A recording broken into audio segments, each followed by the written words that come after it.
Hello, my dear students. Welcome on BioFun Learning. I am Dr. Sarita Agrari, and in this session, we are going to start class 10's chapter 8. It is very important topic. How do organisms reproduce? In previous session, we have already studied what is reproduction. Reproduction क्या होता है ये हम पहले पढ़ चुके हैं.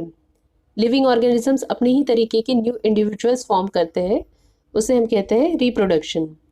हमने प्रीवियस सेशन में रिप्रोडक्शन क्या होता है, why it is so important, what are the modes of reproduction, sexual reproduction, asexual reproduction, ये सब पढ़ा है.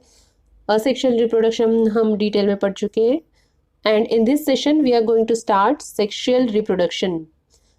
इस चैप्टर में आपको sexual reproduction in plant and in human detail में स्टडी करना है. तो सेक्सुअल रिप्रोडक्शन क्या होता है बच्चों? Sexual reproduction is reproduction. It involves the production of an offsprings by fusion of male and female gametes. जब मेल और फीमेल गैमेट फ्यूज होते हैं और एक नया ऑफस्प्रिंग्स फॉर्म करते हैं, नया इंडिविजुअल फॉर्म करते हैं, उसे हम सेक्सुअल रिप्रोडक्शन कहते हैं. Means fusion of male and female gametes forms new offsprings, but it may creates a major difficulty. If each new generation is to be the combination of the DNA copies from two pre-existing individuals, then each new generation will end up having twice the amount of DNA that previous generation had. मतलब अगर new generation दो DNA की combination से बनता है, मतलब DNA of mother and DNA of father, तो जो ऑफस्प्रिंग्स का DNA है उसमें डबल नंबर ऑफ DNA होनी चाहिए. मदर का भी होना चाहिए, फादर का भी होना चाहिए. अगर ऐसा होगा तो सब मेसअप हो जाएगा. तो ऐसा नहीं होता. किसी भी इंडिविजुअल में, मतलब मदर हो या फादर हो या ऑफस्प्रिंग हो, मतलब बेबी हो, तो सब में डिप्लॉयड नंबर ऑफ क्रोमोसोम्स होते हैं. That is 2n number of chromosomes. Diploid is denoted by 2n. Diploid means having 2 sets of chromosomes. तो ह्यूमंस में 46 क्रोमोसोम्स प्रेजेंट होते हैं. And haploid means cells having 1 set of chromosome, that is denoted by n. तो जब sexual fertilisation होता है तब mother के एग से haploid number of chromosomes and father के स्पर्म सेल से haploid number of chromosomes fertilise होते हैं, फ्यूज होते हैं और जाइगोट फॉर्म होता है. जाइगोट डिप्लॉयड होता है. It is having 2 sets of chromosomes और यही जाइगोट ग्रो करता है और new individual, new baby develop होता है. और कुछ कैरेक्टर्स मदर से आते हैं और कुछ कैरेक्टर्स फादर से आते हैं.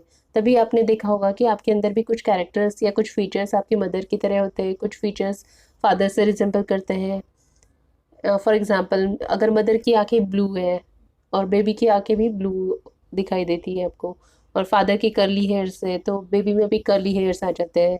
तो ये वेरिएशन सेक्सुअल रिप्रोडक्शन में होता है due to the combination of male and female gametes. Now let's study sexual reproduction in flowering plants. Plant shows both sexual and asexual reproduction. Plants are divided into two groups: sexual reproductive parts and vegetative parts. Vegetative parts कौन से होते हैं? Roots, stems और leaves. यहाँ पे asexual reproduction होगा, like cutting, budding, grafting, that we have already studied in asexual reproduction. And flowers are the reproductive parts of the plant. It shows sexual reproduction. So let's study reproductive parts of the flower. The stamen and pistil or carpel are the reproductive parts of the flowers which contains germ cells. ये जो flower देख रहे हो आप, ये एक hibiscus का flower है. हिबिस्कस को ही चाइना रोज भी कहा जाता है, जासवंत या गुड़हल भी कहा जाता है. तो इस फ्लावर में आप देख रहे हो greeny, small greeny sepals. Sepals का काम क्या होता है? ये ग्रीन कलर के होते हैं, मतलब श्योरली ये फोटोसिंथेसिस करेंगे. और जब फ्लावर्स बड होते हैं तो उसके प्रोटेक्शन का और सपोर्ट का काम भी सेपल्स करते हैं. सेपल्स के अंदर होता है पेटल्स. पेटल्स कलरफुल होते हैं, उसमें ऑर्डर होता है जो कि बटरफ्लाइज को, बर्ड्स को, पॉलिनेटर्स को अट्रैक्ट करने का काम करता है. और पेटल्स का एक दूसरा फंक्शन होता है, ये प्रोटेक्ट करता है उसके अंदर के जो रिप्रोडक्टिव पार्ट्स होते हैं, फ्लावर के जो रिप्रोडक्टिव पार्ट्स होते हैं, उनको प्रोटेक्शन का काम भी पेटल्स करता है. Let's study male reproductive part of the flower. Stamen is the male reproductive part of the flower. Stamen in the flower are collectively called androecium, इसी को एंड्रोशियम कहते हैं. Stamen has two parts, anther and stalk. Stalk is also known as filament. It produces pollen grains in the anther which contains male germ cells, that is male gametes. Pollen grains are yellowish in color. आपने देखा होगा जब भी आप flowers को touch करते हैं, stamens को टच करते हैं, तो येलोइश सा स्टिकी सा सब्सटेंस हाथ में लग चिपकता है, that is the pollen grains. Now let's study female reproductive parts of the flower. Pistil और carpel is the female reproductive part of the flower. Pistil या कार्पेल कहा जाता है इसको. It produces ovules in ovary which contains the female germ cell और female gametes. Pistil और carpel flowers के centre में होते हैं and it consist of 3 parts. Swollen base that is the ovary. Ovary के अंदर ओव्यूल्स होते हैं and each ovule has an egg cells. Ovary से एक स्टॉक निकलता है जिसे हम स्टाइल कहते हैं, और सबसे ऊपर स्टिग्मा प्रेजेंट होता है जो स्टिकी होता है, जिस पे पोलन ग्रेन्स आके स्टिक होते हैं और फर्टिलाइजेशन होता है. ओवरी बाद में फ्रूट्स बन जाती है और ओव्यूल्स बाद में सीड बन जाते हैं.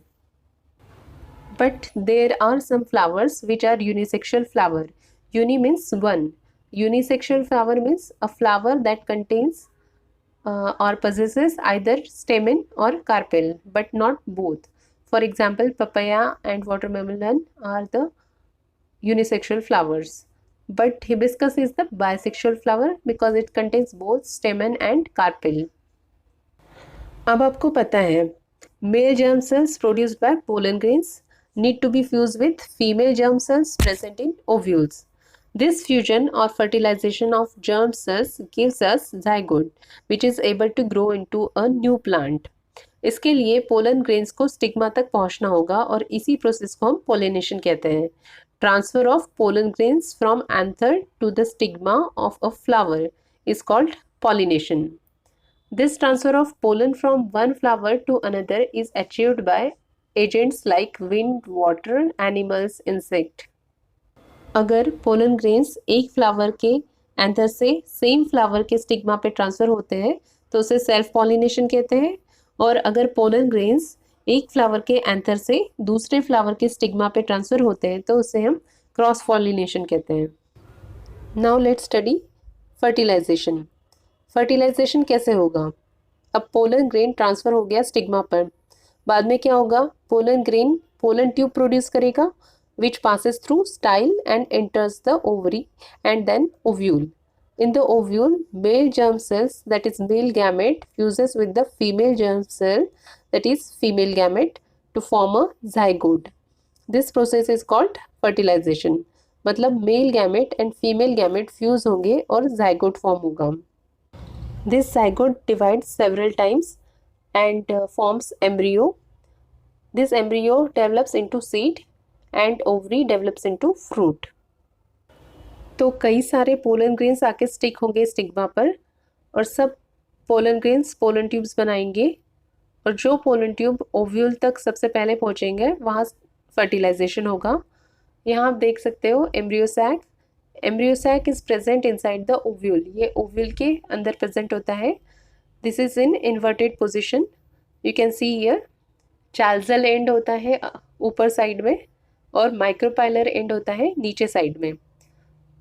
तो माइक्रोपाइलर एंड से पोलन ट्यूब एम्ब्रियो सैक में एंटर करता है. This embryo sac is 8 nucleated and 7 cells female gametophyte. इसके सेंटर में 2 न्यूक्लियाई होते हैं, that is polar nuclei fuses together forming single diploid central sales.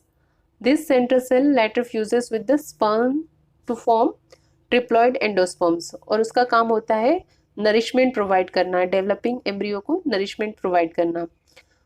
चाल्जल and के साइड में आप देख सकते हो एम्ब्रियो सैक में 3 न्यूक्लियाई प्रेजेंट है. उन्हें हम एंटीपोडल सेल्स कहते हैं which later degenerate to provide nourishment to the embryo sac. The nucleus closest to the micropylar becomes the female gametes और egg cells, and the 2 adjacent nuclei develops into synergid cells. Synergid cell pollen tube को help करते हैं successful fertilisation में. So here you can see the complete sexual fertilisation in plant.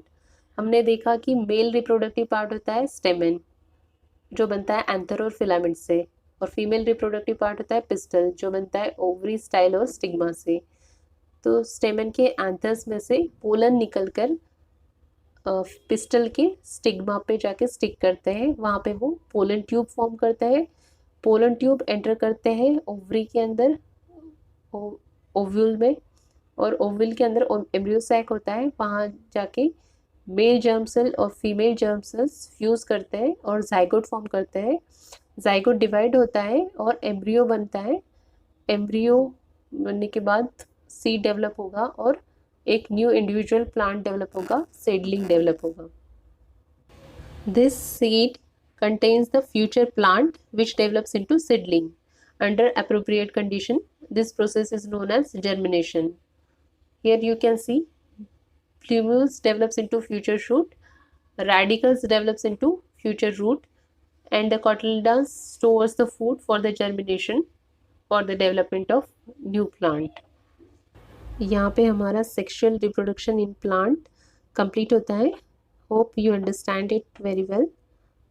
Here are some MCQs, इसके answers आपको comment sections में देने हैं। And please like, share and subscribe my channel so that you can get the notifications of my upcoming videos. Thank you.